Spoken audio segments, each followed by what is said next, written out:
उत्तम वाचन कोणते? नमस्कार. तुम्ही रोज काही वाचता का? दररोज बातम्या, सोशल मीडिया पोस्ट किंवा काही पुस्तके? आजच्या डिजिटल युगात आपण अक्षरशः माहितीचे डोंगरच्या डोंगर वाचतो. आपल्याला असं वाटतं की आपण जितके जास्त वाचू तितके अधिक ज्ञानी होऊ. पण खरं तर आपण ही माहिती वाचून फक्त वेल इन्फॉर्म्ड होत असतो, वेल नॉलेजेबल नाही. इतके वाचन करूनही जर आपल्यातील राग, आळस किंवा जीवनातील निराशा कमी होत नाही. आज आपण असे एक सुभाषित पाहूयात जे खऱ्या वाचनाची व्याख्या करते. हे सुभाषित आपल्याला सांगते की कोणत्या पुस्तकांचे वाचन आपल्यासाठी हितावह आहे. शीलम सद्गुण संपत्तीहि ज्ञानम विज्ञानमेव च उत्साहो वर्धते येन वाचनम तत् हितावहम. शीलम सद्गुण संपत्ती ज्ञानम विज्ञानमेव च उत्साहो वर्धते येन वाचनम तत् हितावहम. येन वाचनम तद हितावहम म्हणजे कोणत्या प्रकारचे वाचन करावे, कोणत्या प्रकारचे वाचन आपल्यासाठी हितावह आहे.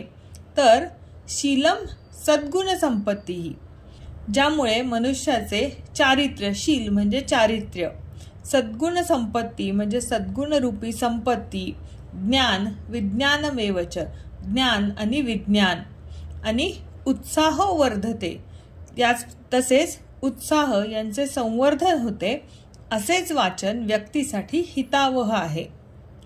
कोणते वाचन हितावह आहे याचे उत्तर या सुभाषितातून मिळते. तर ज्यामुळे मनुष्याचे चारित्र्य, सद्गुण रूपी संपत्ती, ज्ञान विज्ञान विशेष आकलन, विज्ञान म्हणजे विशेष आकलन, आणि उत्साह यांचे संवर्धन होते, असेच वाचन आपल्यासाठी हितावह आहे.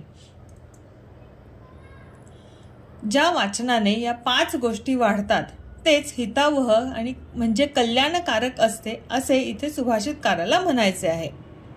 आता शील म्हणजे उत्तम चारित्र्य. वाचनाने तुमचे वर्तन, नैतिकता सुधारली पाहिजे. नुसतंच काहीतरी वाचून उपयोग नाही, तर त्या ज्ञानाचे चारित्र्यात रूपांतर झाले पाहिजे. सद्गुण संपत्ती, वाचनामुळे आपल्यातील चांगले गुण वाढले पाहिजेत. आपल्यामध्ये दया, सहानुभूती, सत्य यासारखे सद्गुण वृद्धिंगत झाले पाहिजेत. ज्ञान आणि विज्ञान, वाचनातून तुम्हाला माहिती मिळाली पाहिजे, आणि त्याहूनही महत्त्वाचे म्हणजे हे ज्ञान कसे वापरायचे, म्हणजे ज्याला आपण प्रॅक्टिकल विजडम म्हणतो, तो प्रॅक्टिकल विजडम या वाचनातून, या पुस्तकांमधून आपल्याला मिळायला हवा. उत्साह, वाचन संपल्यानंतर जर तुम्ही थकलेले किंवा निराश असाल तर ते वाचन योग्य नाही. चांगले वाचन तुमच्या जीवनामध्ये जगण्याचा उत्साह निर्माण करते.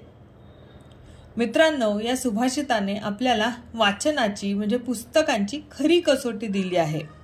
तुम्ही जे काही वाचता त्याने तुमच्यातील उत्तम व्यक्तिमत्व बाहेर यायला हवे. जे वाचन तुमचे शील, चारित्र्य वाढवत नाही आणि तुमचा उत्साह नष्ट करते, ते म्हणजे केवळ वेळ वाया घालवणे आहे. आतापर्यंत तुम्ही असे कोणते पुस्तक वाचले आहे ज्याने तुम्हाला एखाद्या समस्येतून बाहेर यायला आणि एक उत्तम माणूस बनायला मदत केली आहे? मला कमेंट सेक्शनमध्ये नक्की सांगा. हा व्हिडिओ तुम्हाला आवडला असल्यास लाईक करा आणि तुमच्या मित्रांशीही शेअर करा. थँक्यू.